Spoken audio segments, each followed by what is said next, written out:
Bueno, yo le pregunté a un urbanista, a un amante de la ciudad, a un constructor de la ciudad en su proporción y en su espacio.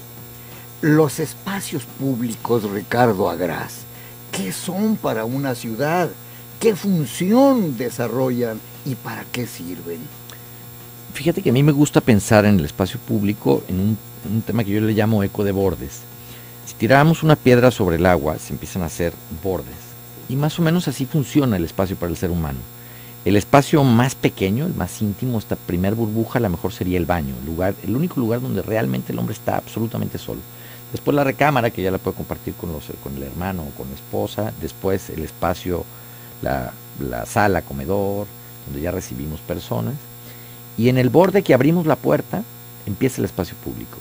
Y ese es el espacio público. Entonces, la calle, la plaza, el municipio, el barrio, el municipio, la ciudad, es ese eco de bordes en el que transcurre el hombre y se mueve día con día. Todos los días está pasando de esa frontera de su burbuja íntima al límite más largo, y bueno, después existirá otro borde entre ciudad y ciudad.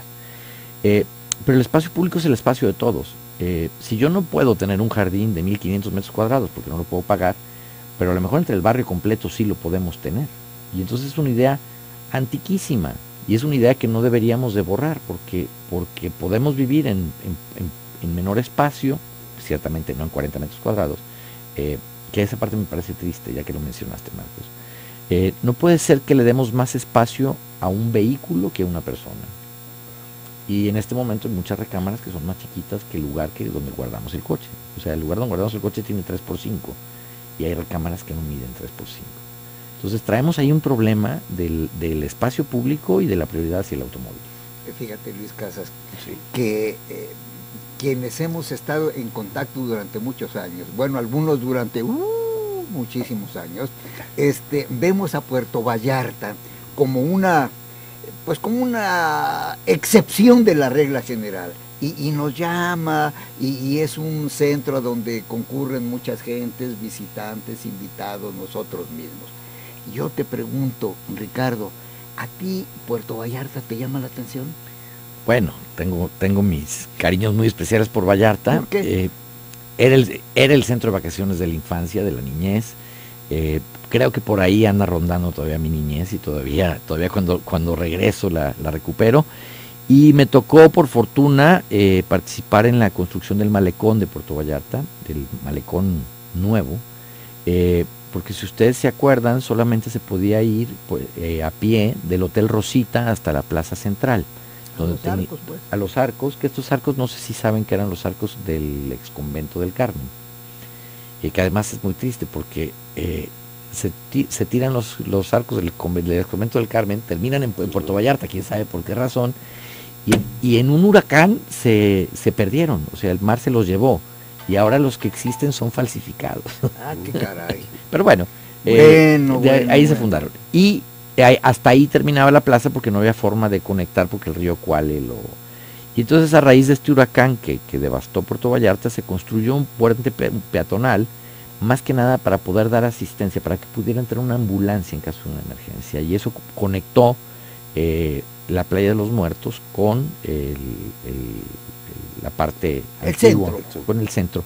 Y entonces tuvimos la oportunidad de proponer este tramito que faltaba de plaza. Era una calle donde solamente se estacionaban vehículos municipales del ayuntamiento, y se convirtió en plaza, y entonces es un espacio y territorio ganado. Entonces, de alguna manera, aportarle a la ciudad un espacio de esa dimensión, de esa calidad, pues me liga a Puerto Vallarta de una manera indisoluble. ¿En qué consiste tu proyecto, tu realización del nuevo malecón de Puerto Vallarta? Del nuevo ninguno. De alguna manera, el proyecto del nuevo malecón es como la respuesta a la construcción del anterior, es como la puesta a tono. Es un proyecto que realizó, pensado Leonardo Díaz Borioli con Jaime Castiello, y que algún día platicamos como idea, como concepto, con arquitectos de Puerto Vallarta, y finalmente lo lograron. Aquí hay un aspecto que vale mucho la pena mirar del espacio público. Ese es un exacto ejemplo de qué sucede cuando el peatón le gana al automóvil. casi todas las ciudades se conocen por una calle. O sea, si pensamos en Nueva York está la Quinta Avenida, y si pensamos en Roma está la Vía Véneto. Si pensamos en San Pedro Tlaquepaque está la avenida ¿Qué es Independencia? Independencia. Entonces, una calle peatonal puede hacer toda la diferencia, puede hacer una ciudad. En Chicago es la milla de Chicago. Y entonces yo creo que este nuevo proyecto del Malecón de Puerto Vallarta es eso, un espacio que se le robó al vehículo, se le entregó al ser humano, y eso va a ser una ciudad. El malecón que nos tocó a nosotros, que también es un territorio de él, ya empezó a transformar, tiene 6 o 7 años, ya el entorno cambió, porque antes había talleres mecánicos, y ya empieza a haber restaurantes, ya empieza a haber bares, ya empieza a haber cosas que tienen mucho más que ver con el turismo del ser humano de a pie que con lo que pasaba cuando era una calle. Sí.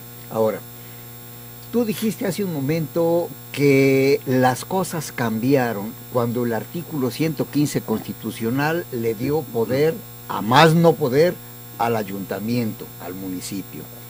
¿En dónde está lo malo, entre comillas, de que el municipio sea el que decida su destino en materia de desarrollo urbano? ¿En dónde estarían las carencias de que un pleno del ayuntamiento, perdón, decida qué hacer con su ciudad? En eso no está lo malo. Lo malo es que se borraron figuras que funcionaban. Por ejemplo, la avenida Chapultepec se hizo por el Consejo de Colaboración Municipal. O sea, en realidad, el Consejo de Colaboración Municipal era un mecanismo municipal, y eso permitía de alguna manera que se pudiera generar espacio público. Entonces, la planeación, uno tendría que haber una visión que fuera capaz de ver lo que están planeando todos los municipios y generar una idea de ciudad, que en principio se acaba de fundar el INPLAN, tiene muy poquito de fundado como para poderlo evaluar. Me parece que es una muy buena idea que haya alguien que esté pensado por toda la zona metropolitana. Y el segundo problema de esta modificación no radica en ello, eso no está mal, sino que no se le ha dado prioridad al espacio público, al espacio de todos, a las plazas, a las calles, y ha tenido prioridad en la obra pública para el gobierno del estado durante los últimos 2 o 3 sexenios el vehículo, el automóvil. No, apenas estamos viendo una opción para transporte público, que es la nueva línea 3 del tren ligero.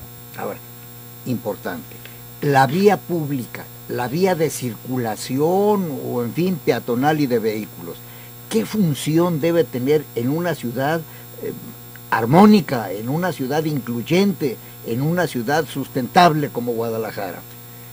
Que el problema que tiene el haberle cedido a la vía pública, al espacio de los ciudadanos, al automóvil, es que me parece antidemocrático, porque no conozco los porcentajes, pero debe ser como un 30% de personas las que tienen un vehículo privado en Guadalajara.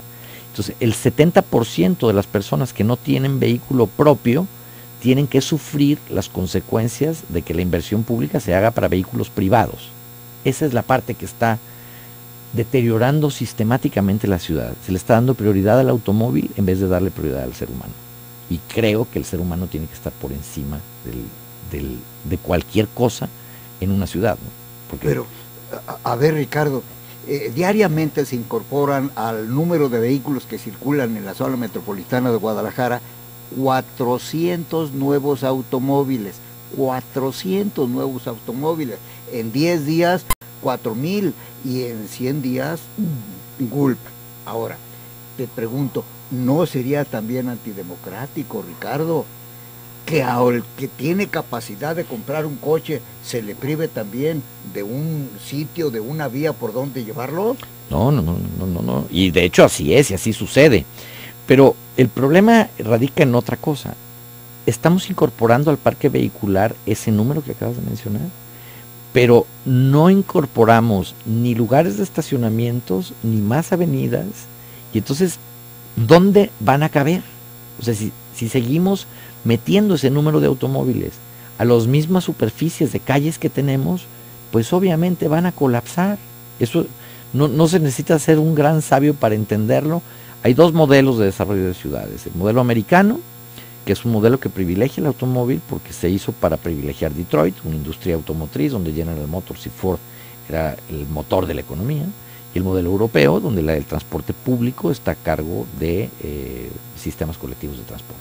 Y entonces hay que ver los dos modelos y el resultado. Le apostamos a un modelo, ni tenemos la industria automotriz que tienen en Estados Unidos, y estamos expandiendo la ciudad a unas distancias sin tener una red de transporte público. Ese es el problema más serio. O sea, a ver, estoy entendiendo, Ricardo y Luis Casas, que siempre que no hacemos modelos para nosotros, sino los copiamos de otros sitios para que funcionen aquí. Tristemente, ese es el problema de no tener un modelo de ciudad. Si revisamos la historia, solamente hubo 3 planos reguladores de ciudad. Los más conocidos, digo, hubo varios, pero conocidos, el de Ignacio Díaz Morales, el de Horst Hartung, y en 1975 la Junta General de Planeación hizo con Eduardo Ibáñez y Daniel Vázquez Aguilar, hicieron una publicación. Sin embargo, nunca fueron instrumentos legales. Pero son los únicos 3 intentos que tenemos conocidos en esta generación. A lo mejor se perdieron otros, pero de que hay registros son los únicos planes que hubo de entender una ciudad, donde básicamente se hablaba que la ciudad no debería rebasar el periférico y que debería ser chaparra. Eso decía básicamente esos planes.